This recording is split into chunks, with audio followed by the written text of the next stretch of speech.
ایک سوال یہ کیا جاتا ہے کہ فقہ کو ماننا کیوں ضروری ہے؟ کیونکہ قرآن حدیث میں کہیں بھی فقہ کو ماننے کا حکم نہیں دیا گیا۔ لوگ کہتے ہیں جی آپ قرآن سے ثابت کرو کہ فقہ کو ماننا چاہیے، تو قرآن میں تو کہیں نہیں ہے، حدیث میں تو کہیں نہیں ہے فقہ کو مانو، تو پھر ہم کیوں مانیں؟ جواب ذہن نشین فرما لیں کہ خدا کی بات کا نام قرآن ہے، مصطفیٰ کی بات کا نام حدیث ہے صلی اللہ علیہ وسلم، اور فقہا کی بات کا نام فقہ ہے۔ تو خدا کی بات کا نام قرآن جل جلالہ، مصطفیٰ کی بات کا نام حدیث صلی اللہ علیہ وسلم، اور فقہا کی بات کا نام فقہ رحمہم اللہ تعالی۔ قرآن کریم کی ایک ہی آیت میں خدا کی بات، مصطفیٰ کی بات اور فقہا کی بات ماننے کا حکم دیا گیا ہے، ایک ہی آیت۔ سورۃ النساء آیت نمبر 59، یا ایہا الذین آمنوا اطیعوا اللہ و اطیعوا الرسول و اولی الامر منکم، اے ایمان والو اللہ کی اطاعت کرو، رسول کی اطاعت کرو اور اولی الامر کی اطاعت کرو۔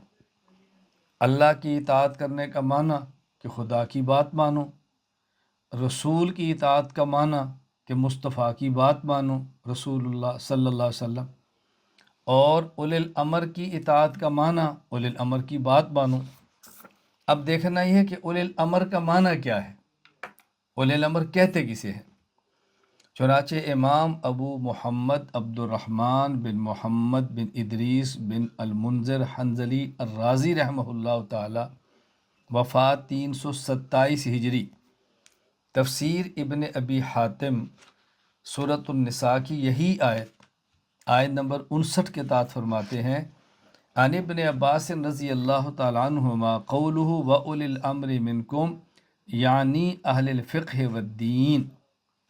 حضرت عبداللہ بن عباس رضی اللہ عنہ فرماتے ہیں کہ اولی الامر کا معنی ہے اہل فقہ اور اہل دین۔ عبداللہ بن عباس رضی اللہ تعالیٰ عنہما کون ہیں؟ رسول اکرم صلی اللہ علیہ وسلم کے چچا حضرت عباس کے بیٹے۔ عبداللہ بن عباس کون ہیں؟ جن کو رسول اکرم صلی اللہ علیہ وسلم نے دعا دی ہے، اللہم فقہہ فی الدین وعلمہ التاویل، اے اللہ ان کو فقہ دین کی سمجھ عطا فرما اور ان کو قرآن کی تفسیر کا علم عطا فرما۔ صحابہ کرام میں سے حضرت عبداللہ بن عباس رضی اللہ عنہما وہ جلیل القدر صحابی ہیں کہ جن کو مفسر قرآن کہا جاتا ہے۔ تو صحابی فرما رہے ہیں کہ اس کا معنی اہل الفقہ والدین ہے، اور یہ بات بھی ذہن نشین فرما لیں کہ جب قرآن کریم کی آیت کی تفسیر کوئی صحابی کرے تو اس کی حیثیت کیا ہوتی ہے؟ کہتے ہیں ان تفسیر الصحابی الذی شہد تنزیل، کہ وہ صحابی جو قرآن کریم کے نازل ہونے کے وقت موجود ہے، وہ جو آیت کی تفسیر کرتا ہے، حدیث مسند، ان تفسیر الصحابی الذی شہد الوحی والتنزیل فإنہ حدیث مسند، وہ حدیث مسند ہے۔ تو صحابی فرما رہے اولی الامر کا معنی فقہا ہے۔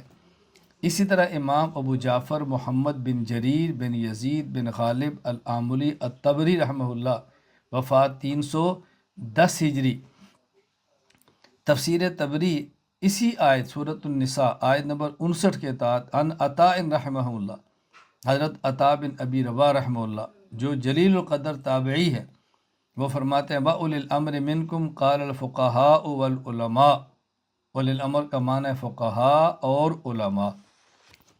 تو خلاصہ جواب کیا ہے؟ اللہ تعالیٰ نے ایک ہی آیت میں قرآن، حدیث اور فقہ کو ماننے کا حکم دیا ہے۔ جب اولی الامر کا معنی ہے اہل الفقہ، اہل الفقہ کی بات مانو، تو اہل الفقہ کی بات ماننے کا معنی ان کی فقہ مانو، فقہا کی بات ماننے کا مطلب فقہ کو مانو۔ تو ایک ہی آیت میں حکم ہے خدا کی بات مانو، مصطفیٰ کی بات مانو اور فقہا کی بات مانو۔ خدا کی بات کا نام قرآن ہے، مصطفیٰ کی بات کا نام حدیث ہے، اور فقہا کی بات کا نام فقہ ہے۔